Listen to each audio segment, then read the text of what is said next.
right?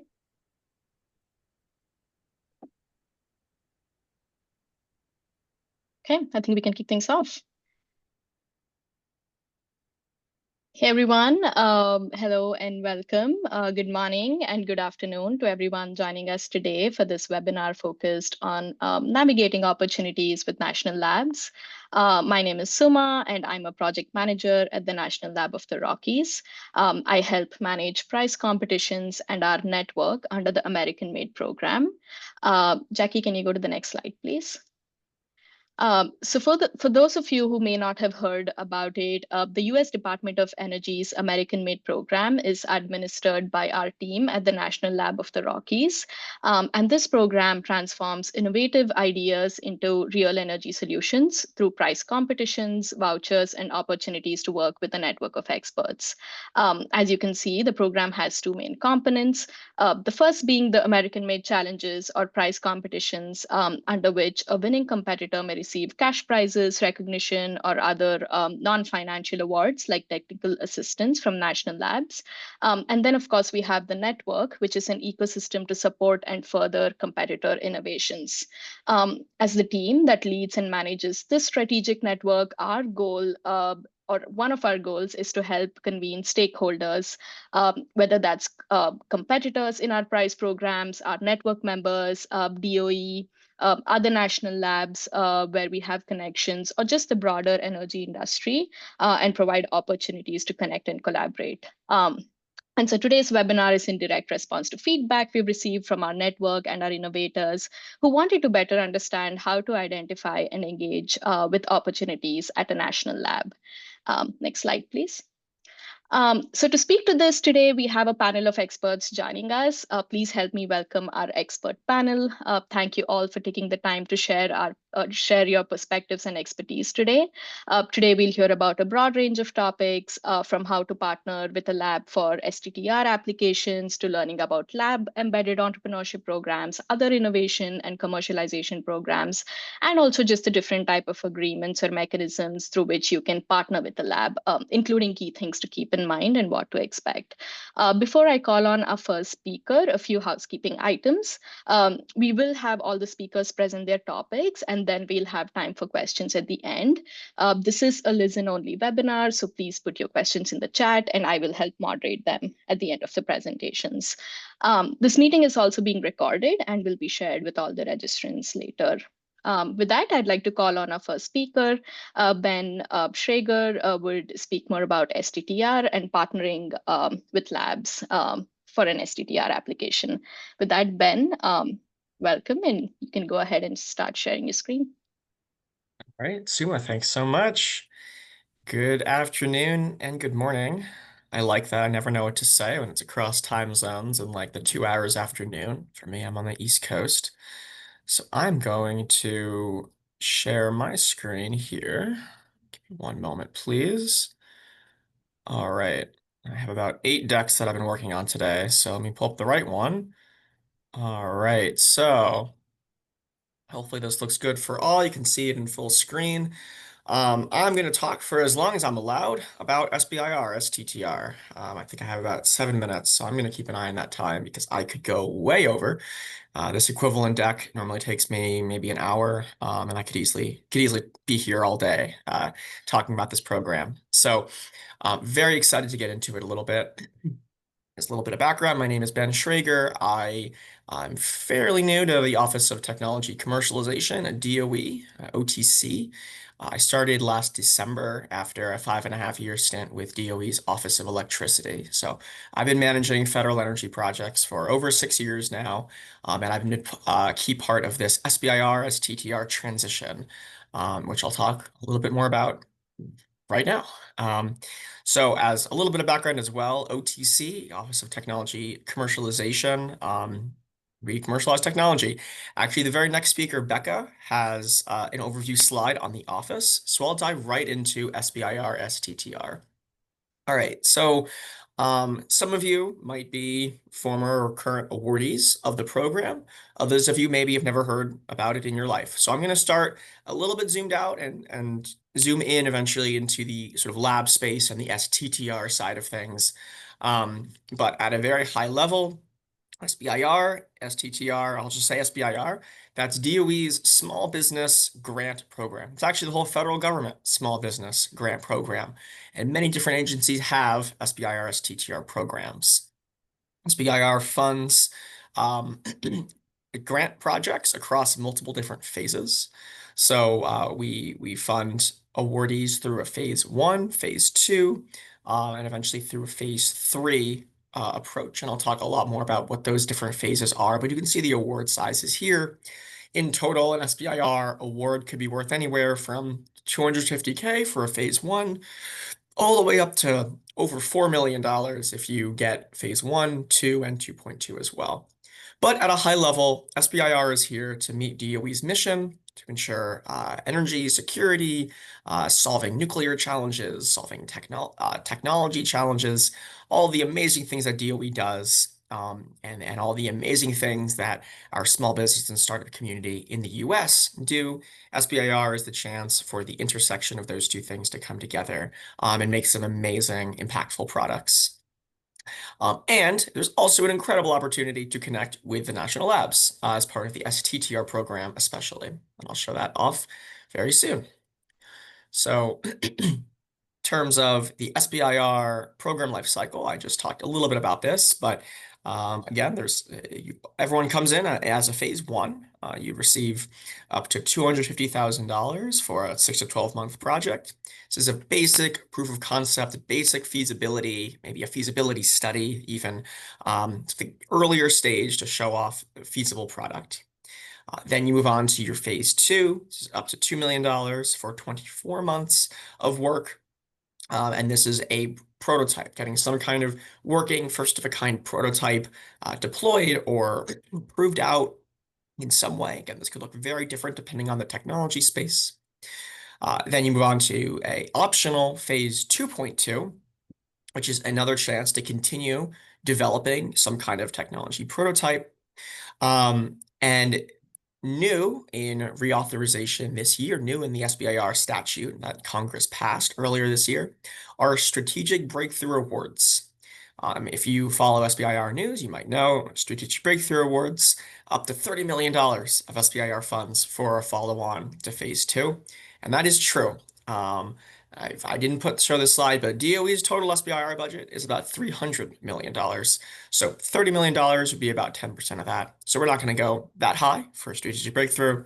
It'll likely be a lot lower. But this is still a really exciting program that enables us to use SBIR funds with required matching funds. So you would apply for this follow-on funding, follow-on SBIR funds with match, and then receive yet another award for commercialization-focused activities before moving out of what we're considering the core program to a phase three, which is funds that come from elsewhere.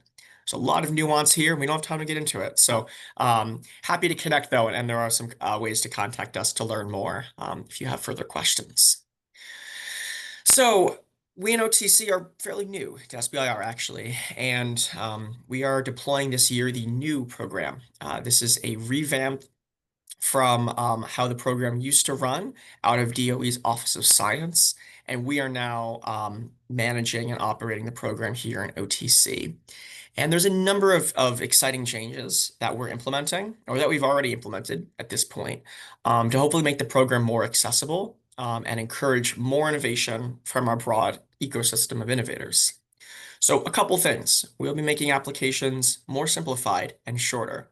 We know that the very, very long application process can be very burdensome for applicants. We're looking at we are just having one application for all phases. You apply for your phase one and you're in. Then it's a matter of going through a go, no go decision point so that you're awarded a phase two and a phase 2.2. There still is a competitive process to decide who's awarded a phase two, but it's not the same full application again, which often has a lot of waiting period or a long waiting period and extended negotiations. A couple other ones to highlight, we're looking at having broader topic areas and closer project management, all these things to try to encourage more innovation to come into the program and more innovation to come out of the program through our closer project management and more commercialization services that are offered. And I can talk a lot more about these, but I'm going to keep moving on in the interest of time. So we have just actually released our first round of topics, which is extremely exciting. And we've been um, working hard on this to get to this point. I'm so excited that we get to share this. But just last week, actually, we launched our new application portal website. That's SBIR-STTR at connectworks.org.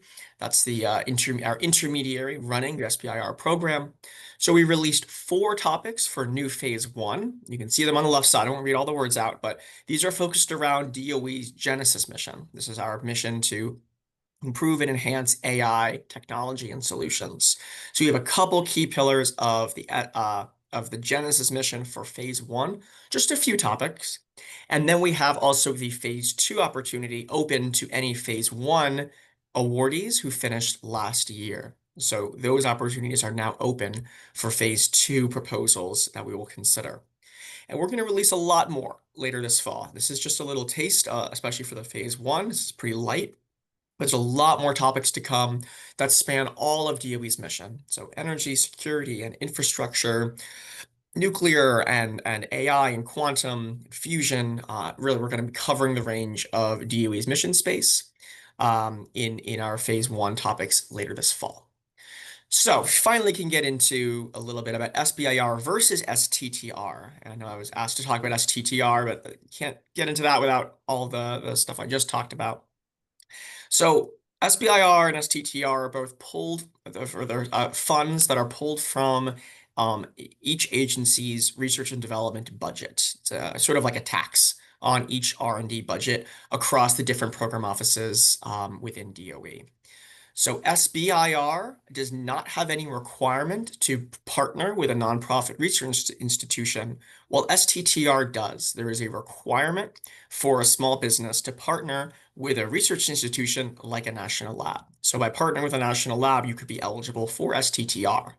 However, that lab or university has to then do 30% of the work, as outlined in the budget breakdown and the scope breakdown.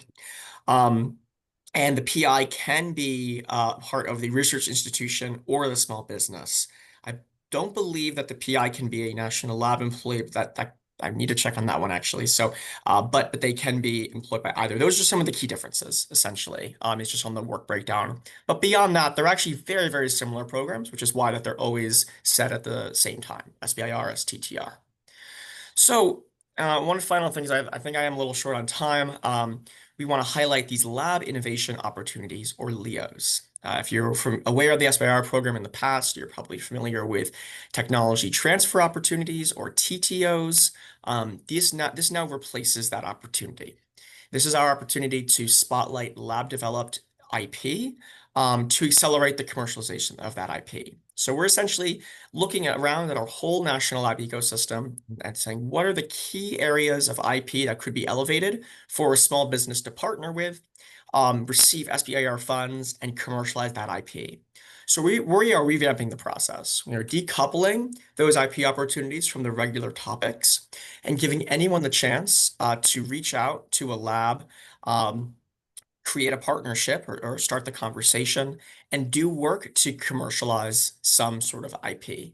So a lot of this will be done through the Lab Partnering Service, LPS, which I'm sure will be brought up again today, with the hope again of trying to increase the opportunity for LEOs and for Lab IP to get a partnership with a small business to be developed. So I do have more, but I think we can probably pause there and I will go on to the next speaker. So thank you all so much and happy to answer questions later or over email. Awesome. Thank you so much, Ben. I can already see a few questions coming in, but maybe it's time to call on our next speaker, Becca Simkowitz, also from the Office of Technology Commercialization. Becca, maybe if you want to come on and start sharing your screen and share more about the lab embedded entrepreneurship programs. All right. Can you see everything okay and hear me? Perfect. Hi, everybody. I'm Becca Simkowitz. I'm a commercialization program manager at the Office of Technology Commercialization, along with Ben. And I manage a few of our programs, but that includes the Lab Embedded Entrepreneurship Program, or LEAP. So let me start by telling you a little bit about OTC, since you're hearing about a couple of our programs here. But our mission is to accelerate the commercialization of energy, industrial, and manufacturing technologies, driving economic growth, energy security, and enhancing global leadership. So we collaborate across DOE and with our partners to enhance U.S. competitiveness and strengthen leadership and innovation, and increase technology impact. We do this through a couple of different means, including we use analysis to identify barriers and opportunities in commercialization. We try to address systemic challenges and support DOE's tech transformation. We implement programs such as LEAP, such as SBIR, that strategically target commercialization gaps. We also have our lab partnering service platform, which connects innovators with DOE capabilities and expertise. And we spotlight technologies and try to raise visibility around the opportunities and promising innovations coming out of DOE. So what is the Lab Embedded Entrepreneurship Program, or LEAP? So LEAP was created to accelerate technologies and help address the unique commercialization challenges that are often associated with hard tech development. So the hard tech development often requires specialized equipment that's not easily accessible outside of kind of a research environment. And then I think for startups, this is a really impactful way to bring technology to market, but they're usually run by technologists, not business people. So technologists need the skills to grow business. So we try to address these challenges by spinning in to the DOE national labs. And we do that through LEAP.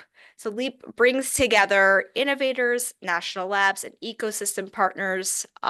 Our innovators work collaboratively with the labs to accelerate their tech, and they work with ecosystem partners who provide training and mentorship that can help make their businesses successful.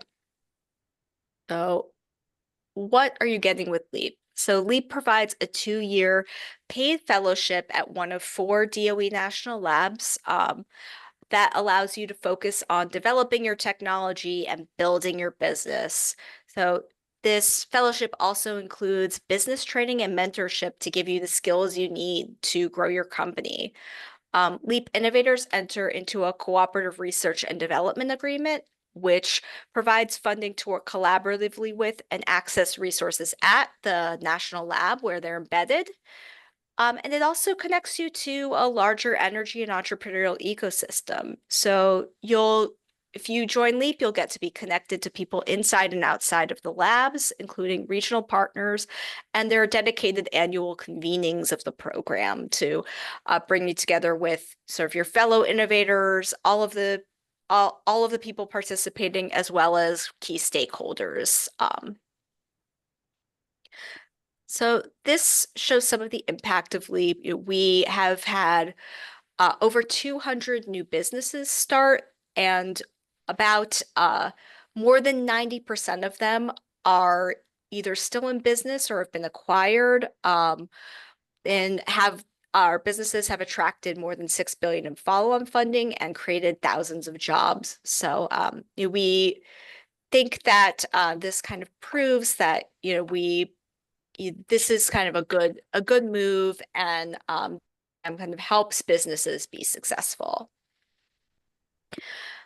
So what I want to talk to you a little bit more about is the labs that you can work with through LEAP.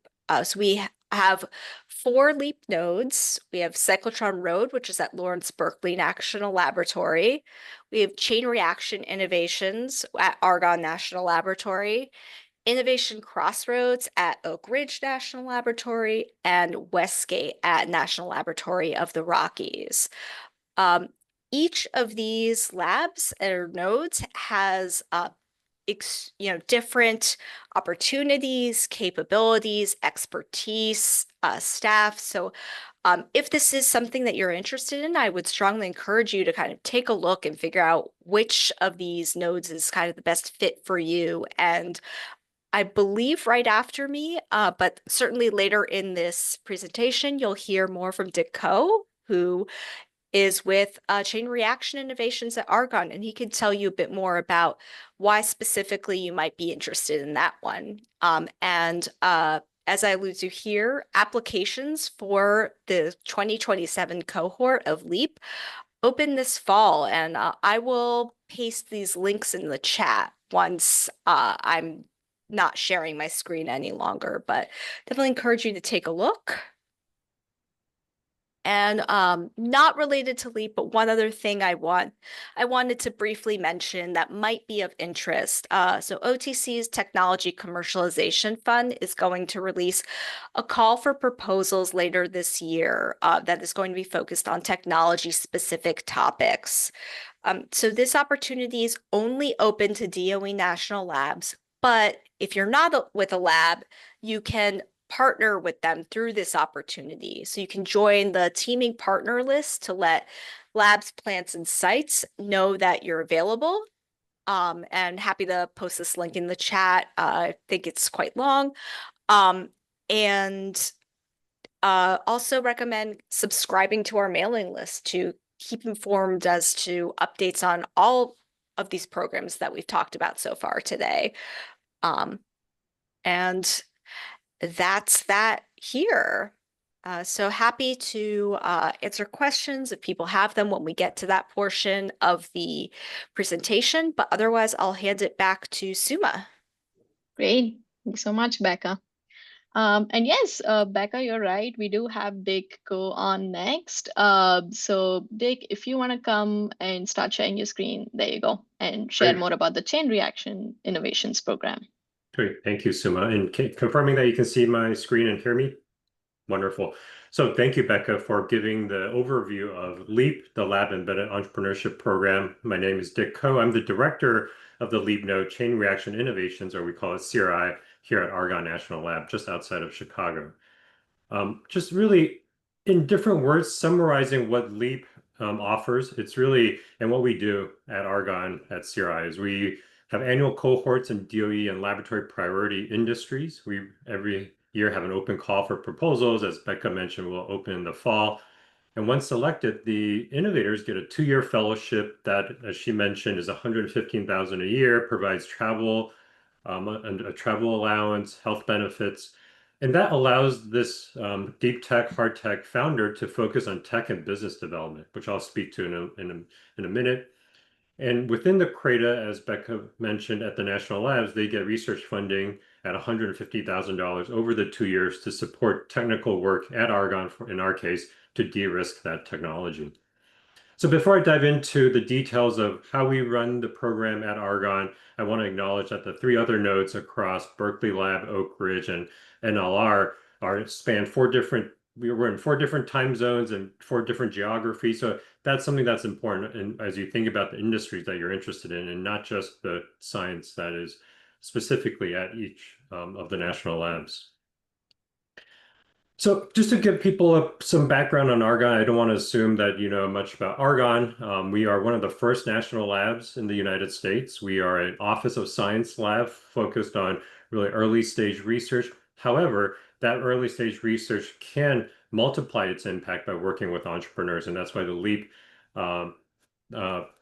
program over the years have been so successful. And we found that linkage between science and also translational research and commercialization. So Argonne, you know, our FY24 numbers are here. The laboratory budget is roughly $1.2 billion. We employ just under 4,000 people. We have 6 national user facilities, and we see, you know, 3,700 plus users come through Argonne. So I encourage you to take a look at the Argonne website on user facilities. If you know, there's an application or proposal process, and separately from LEAP, there are opportunities for small and big companies and researchers to engage with Argonne to use our synchrotron. And on the next slide, I'll show you more of those facilities.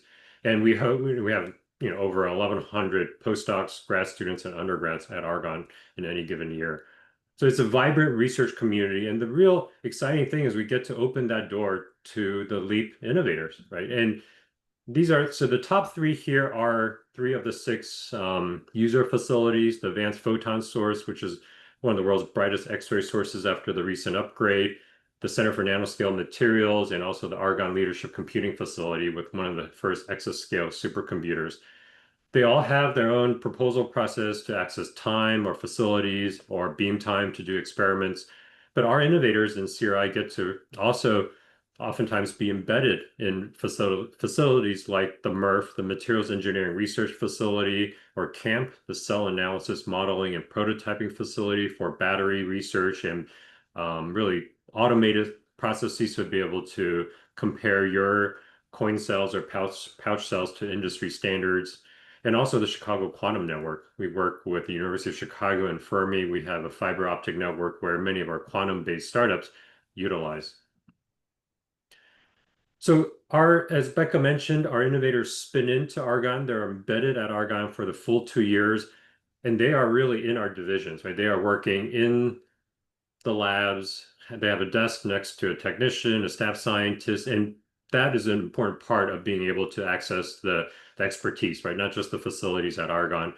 But as Becca also mentioned, on the flip side, many of these are PhD founders, first-time founders, so we also provide business development. So this 2 years at a glance gives you a sense outside of the lab, what are they doing over those 2 years? Right? We work with them very closely to develop the statement of work for the CRADA in the year one. We get them onboarded and we have a individualized questionnaire so that we understand within a cohort how to tailor the workshops, the curriculum to their individual needs, right? So not everyone is coming in with the exact same progress on that entrepreneurial journey, if you will. We host all kinds of workshops, trainings from mentor swarms. We also, of course, realize in order to scale, they need to win SBIR, STTR awards, but they also need to attract private capital. So we help them develop their story, their pitch. We help them practice. At CRI, we have an advisory council, and you can go to our website to see who they are. And they are the ones who really want to help our innovators, right, to connect them to the ecosystem within Chicago and the Midwest regions.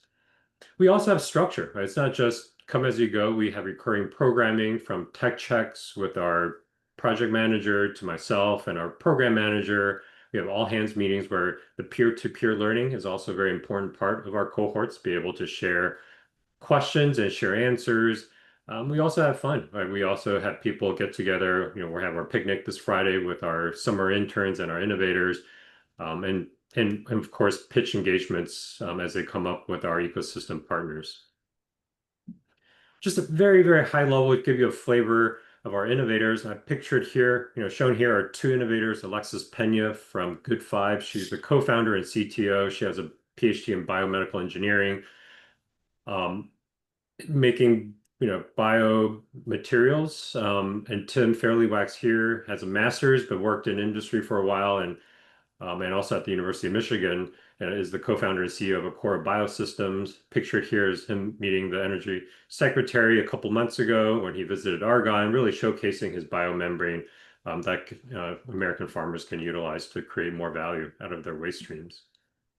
On this slide, just again, to give you a flavor of the different types of technologies, and as we open our fall application cycle, you'll see more detailed lists of technology areas that LEAP is looking for. But Niall O'Dowd here has a PhD in structural engineering and is a founder and CEO of Phase 3D, where they have in situ monitoring of 3D printing, especially for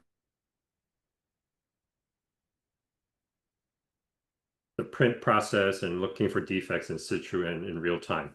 They just recently closed a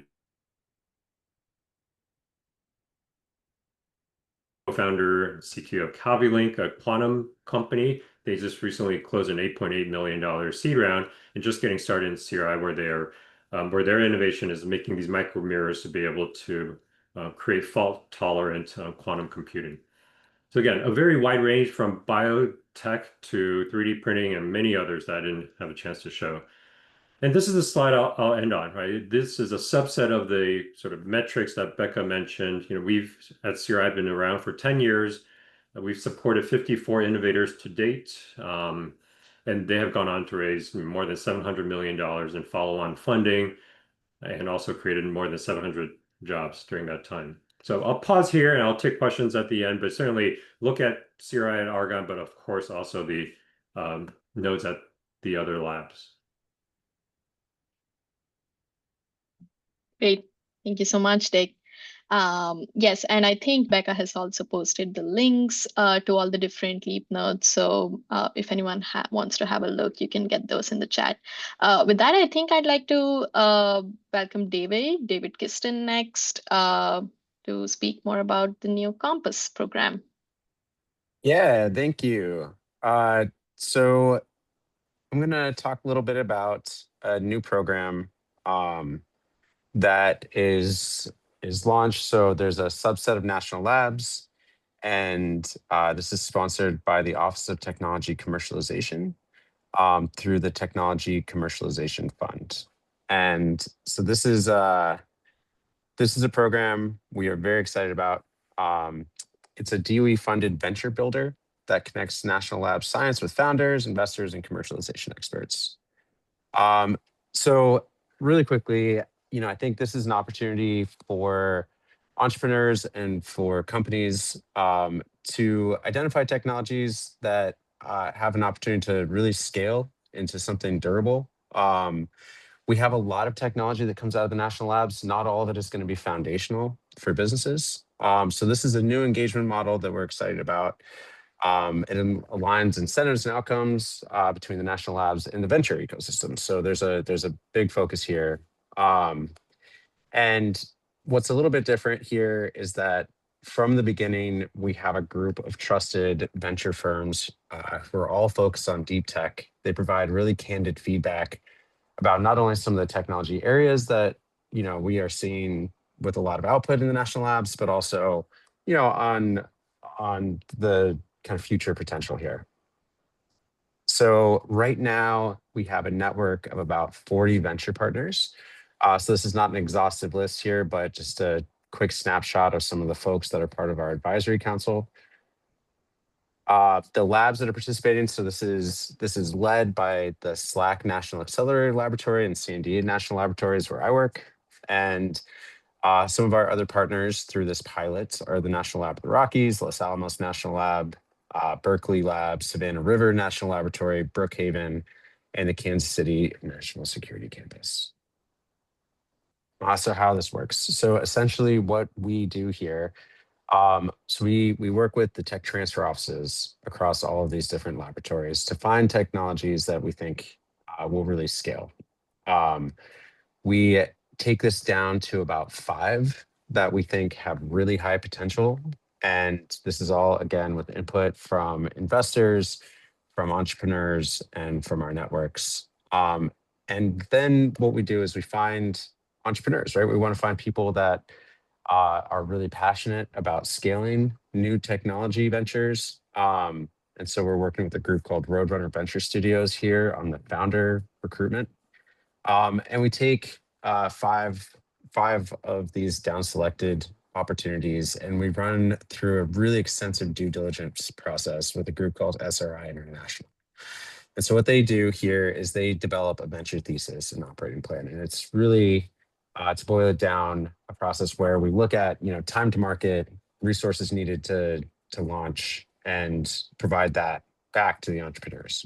From there, we hope to see 2 or 3 of these companies launch, and really kind of help usher people through to the next step. So some of the opportunity areas that we've identified here: AI and autonomy, advanced sensing, advanced manufacturing, energy, really broadly. So this is not prescriptive. This is just where we're seeing a lot of signals right now, particularly from the investor community.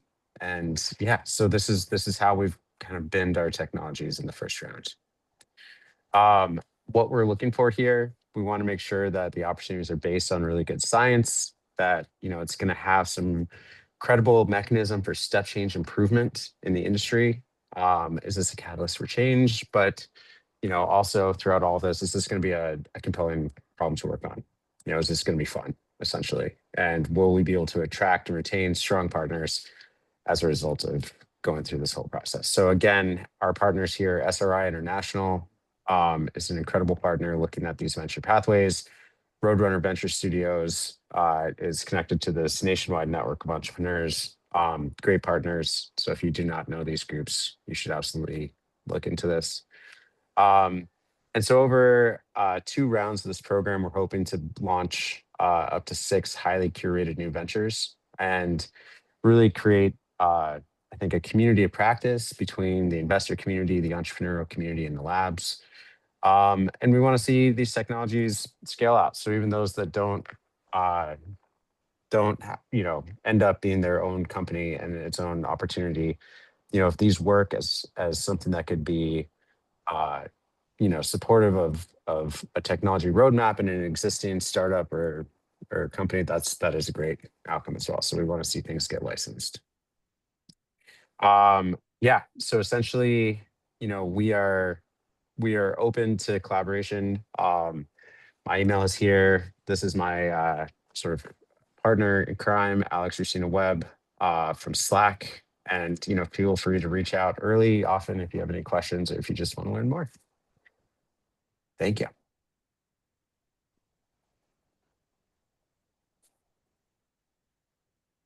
Sorry about that.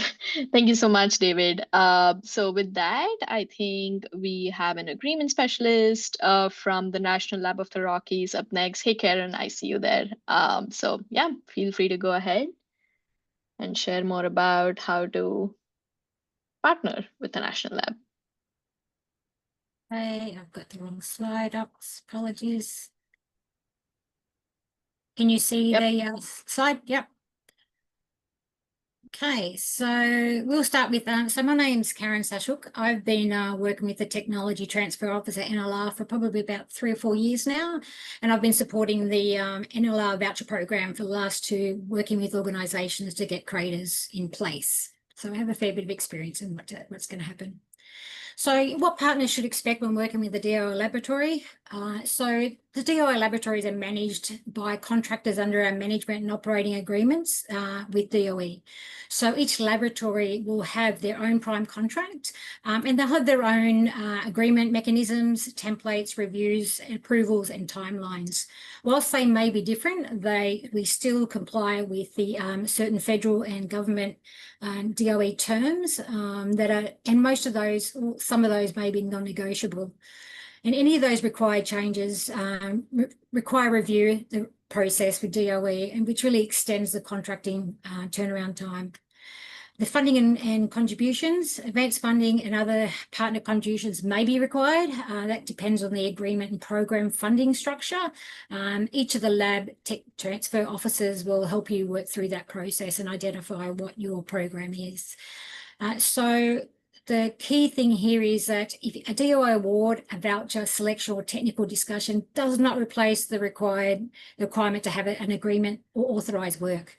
So work only begins after the agreement is executed, the funding is in place and the approvals are in place. So who you will work with at the Tech Transfer Office, we're broken down into different areas. So you'll work with the program, DOE program representatives, and they'll pass you over to us, which is the Tech Transfer and the Agreement Specialist. Within our laboratories, we'll have the laboratory technical lead and principal investigators, and then you've got finance and project controls that are sitting off the side. For now, we're just going to talk about the tech transfer and agreement process. So the DOM program, they identify the agreement options that are available for each of the awards. And the key considerations that they look for is, what will the laboratory perform? What type of services? Will the parties be working together? So will the labs be collaborative research, or will the laboratories be doing most of the work with oversight from the organisations? Who will be providing the funding, whether it's DOE, the partner, or both? And what rights must be addressed in regards to intellectual property, data, licensing and publication rights. And any other additional views is foreign participation, export control, research security and DOE approvals. So all these together help determine what type of agreement would be used. So the common DOE agreement mechanisms is there's 3 main ones that will come off a program. It's the CRADA, which is the FIA or a TAA. So basically, I'll just run through this quickly. So the CRADA is used if it's collaborative research. The FIA is used if the laboratories are performing most of the work and the organisations are watching. And the TAA is where the laboratories are just providing technical assistance. So you'll get a copy of this slide so you can look through the information on here too. So the contracting process, this is where we'll talk mostly about. So basically it starts with the award, the voucher award, and the project initiation. So the program officers will reach out to the tech transfer officers and let us know that there is a voucher coming our way. And they will identify the contribution requirements and the laboratory requirements. And that goes back to the funding sources. The TTO office, the agreement specialist, the PI and the partner will confirm the agreement mechanism and the required appendices. When I say appendices, we're talking about if there's any loan equipment that's required or if there's any background IP that's going to be included in the project. And the technical, altogether, these three parties will develop the scope, the schedule and deliverables. And then we have the next process is the review process. So we go through, again, that's the agreement specialist, the PI and the partner. We'll ensure the technical scope aligns with the voucher award. And the financial funding, where it's coming from, any intellectual property, security, property and DOE reviews. And then we move to the agreement execution phase. That's where we go, and that's the agreement specialist and the partner. So we will obtain the required laboratory and DOE approvals, and then we'll obtain the signatures. Now, the funding and authorization. So after the contract is executed, the funds will be allocated to the executed agreement. And once that happens, that's the only time work can begin. It cannot start before the funding is on the executed agreement. And the last phase of the contracting process is that closeout phase. That's important because we need to close out the deliverables, make sure that the project aligns with the award specifics and reconciliation of any property that may have been loaned and the closeout periods. So just quickly, understanding the project flow. So in the voucher awards, they will specify where the money is coming from. So there's two options here. DOE will send the money directly to the labs. Then there's no requirement for the partner to provide any funds other than some partner cost share, and some other contributions may still apply. Again, that will be information be found in the documents. And then if the other option is DOE will send the funds to the partner, and then the partner will send the funds to the laboratory. The only difference there is the laboratories will be required to invoice the partners, and they must have to pay the invoice, advance funding again before work can start. And again, the agreement specialist for each of those laboratories will confirm the funding flow, the invoicing requirements, and any other partner contributions linked to the award. So the partner's actions for timely contracting: start early. Contact that laboratory, get hold of those tech transfer people and understand who you need to talk to get your project moving. So you want to confirm deadlines. Vouchers do have strict deadlines in regards to timeframes, period of performance. You want to make sure that everything's in place, which maximises your time to actually perform services as part of the project. Provide complete information. This is where it holds up. This is the biggest delay, is where we're not getting the right information, and that's providing the legal entity for the name. Making sure that you're responsive in regards to any contract requirements, any scope requirements, any budget.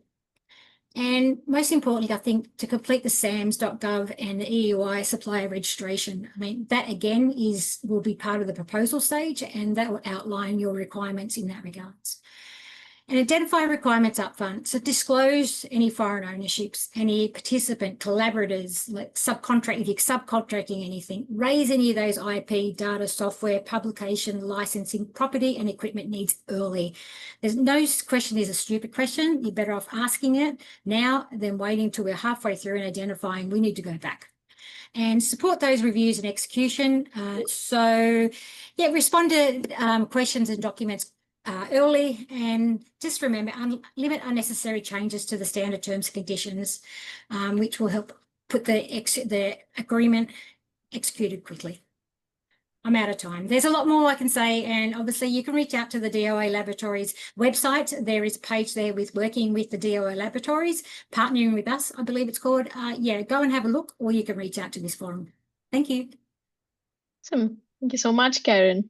I think with that, we're at our last speaker for today. So David, if you want to come on and share some perspectives of working with the National Lab for someone who's, led a lot of these partnership initiatives.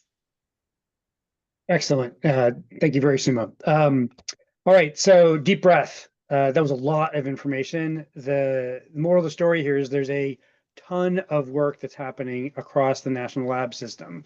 I have 30 years of commercialization experience and business development with working the labs. I'm a contractor. I've helped numerous lab companies connect up with various labs, including the National Lab of the Rockies. The National Lab system for the Department of Energy is a $20 billion R&D resource that you can tap into. It's kindly a widely known secret, and that was partly by design because many of these facilities were, super secret back in the day and developing work under the Manhattan Project. But now they're available, willing, and eager to help manufacturers and other companies solve technical issues through any of these mechanisms that were mentioned. I'm going to be speaking mostly about the CRADA process, which is what I think Karen talked about as well. So first of all, why should you even bother with this? Well, traditionally this would mean you've got some sort of issue that you can't resolve on your own.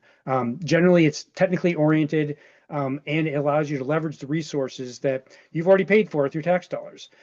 These organizations have been spending billions of dollars year after year, and they have more things, tucked away in cabinets that you could possibly imagine.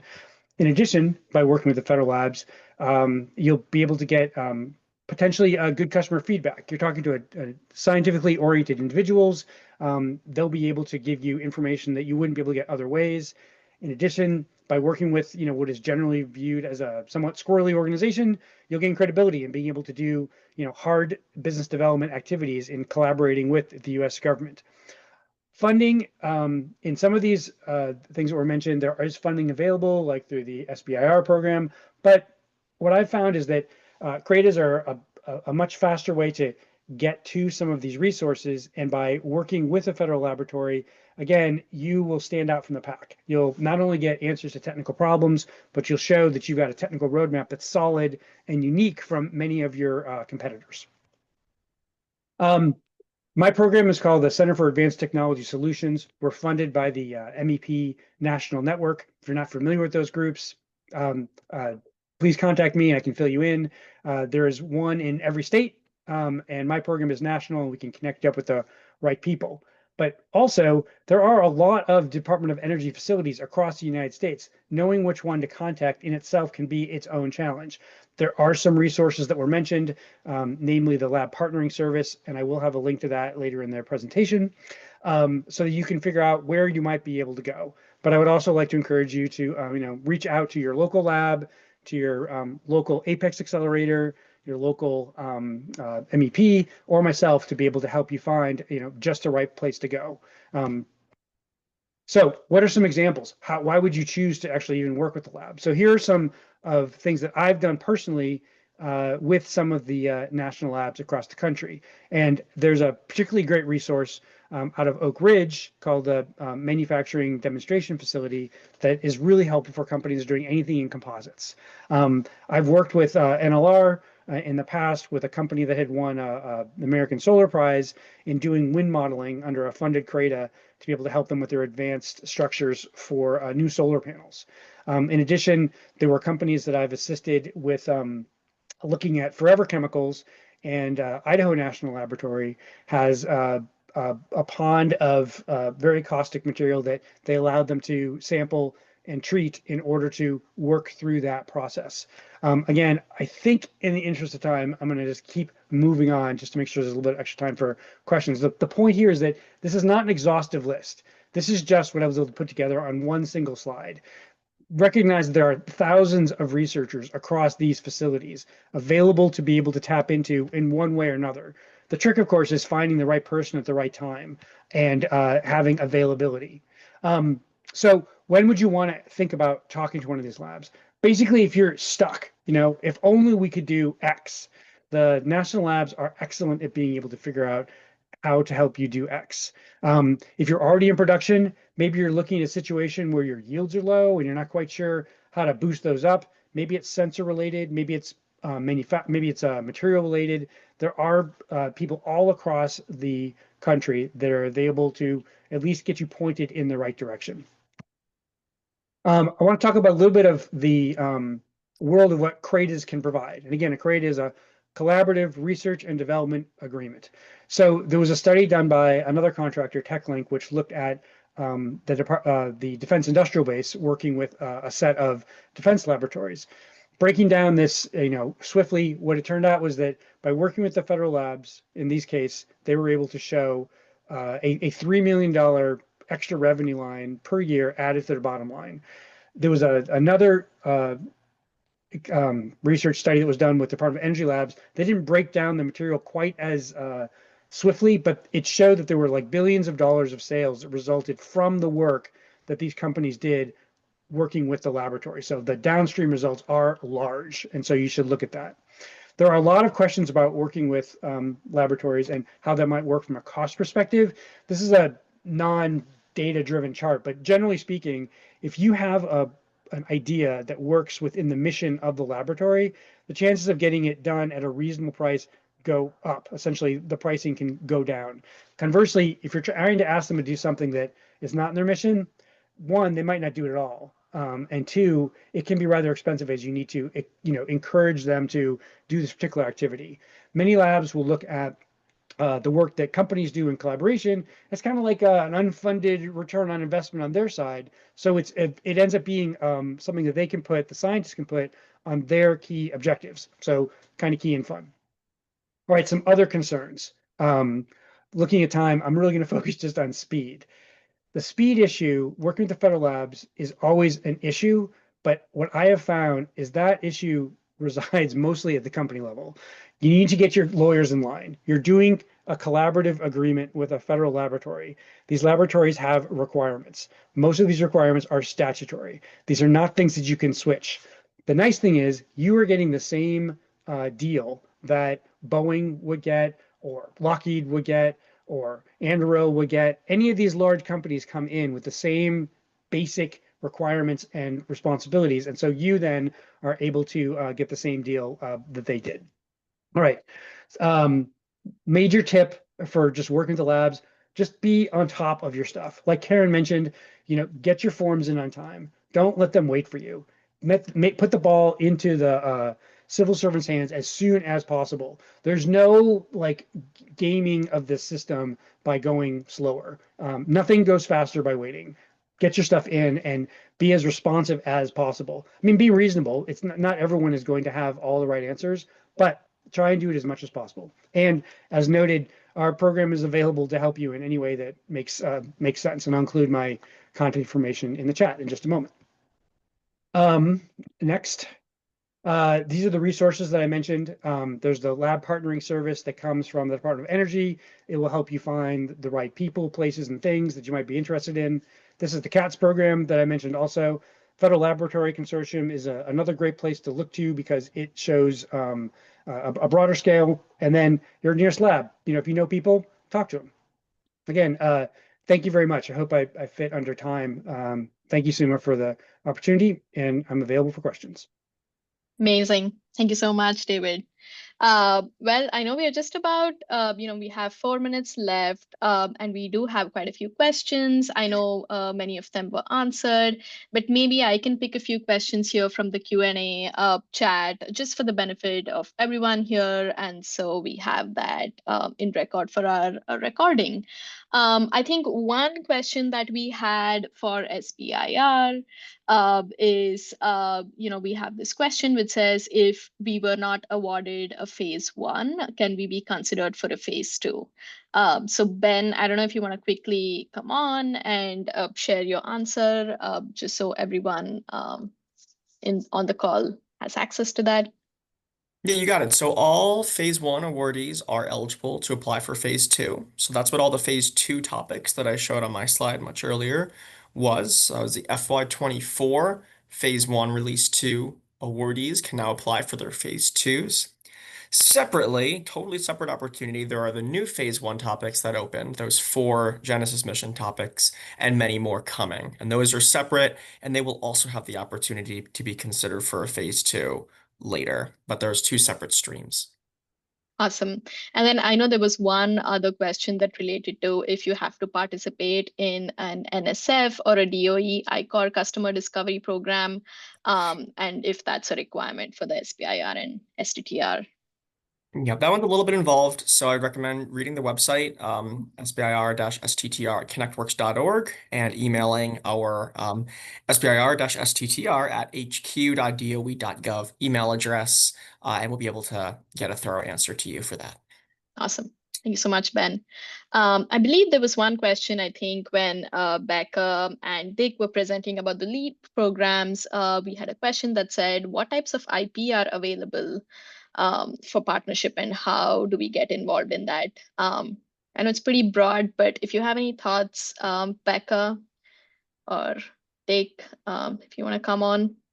Sure, maybe, since I'm on, Yeah. I can speak to that. And one thing that's really important for LEAP, it's really about spin-in. So all of our innovators come into the program with their own background IP, either they own or license from their alma mater. So that spin-in IP will be brought to this program when they apply. We ask for background IP and core IP. However, all the national labs, if you go to their tech transfer offices on their websites, there's several services where you can look up lab IP that you can license. Right? Whether you license to bring to the LEAP node at that lab or a different LEAP node, that's up to you. So I encourage people to go to the national lab websites to look at that. And I know, OTC over the years have created platforms to do that as well. So there is lab IP available for licensing. Thank you so much, Dick. I believe this is one that is generally, I think, anyone maybe who spoke to, partnering with national labs, just the different mechanisms to do so. We had a question about how to, secure a pathway for lab validation over a specific technology. So maybe if anyone could speak to that, like, do they have to go to lab partnering service or, do they directly contact the lab? Does anyone have any tips or tricks there? If anyone wants to secure a lab validation for their technology or, some kind of technical assistance. I will just say, so the lab partnering service, so LPS is a great resource. All of the DOE national labs have their own tech transfer offices and partnership offices that are set up really to help navigate questions like this. So I would say, depending on where the technology is from, and even if it's not from one of these labs, but if you know that there's some capabilities at those labs that might be helpful, I say just reach out early, reach out often. Our groups are really set up just to help navigate this space. So yeah, just, never feel like you can't reach out and just ask. Awesome. Thank you so much, David. And I know we are at time, but maybe this is a question for you, David or Karen. But one question we had is for the, the traders and the different agreements. Who owns the IP when the project is completed? If you can give a quick, maybe comment to that. Yeah. So there are a lot of different pathways to secure intellectual property. And also to collaborate with the labs. And so the unsatisfied answer is it depends. So if you're bringing in your own IP, that remains your IP. If you're licensing technologies, again, there's not one kind of standard path forward, but this is a great conversation to have with the tech transfer offices, and we're happy to walk through any number of different scenarios. Amazing. Thank you so much. I know we're over a minute over time. Again, sincerely appreciate all our panelists here today. Thank you so much for sharing about your programs, about the different ways in which one can engage with the lab. We will be sharing this recording with everyone that's attended, everyone that registered for the webinar, and also any other links that we may have from our panelists here. We're also happy to send that your way. So thank you, everyone. Thank you so much for your time.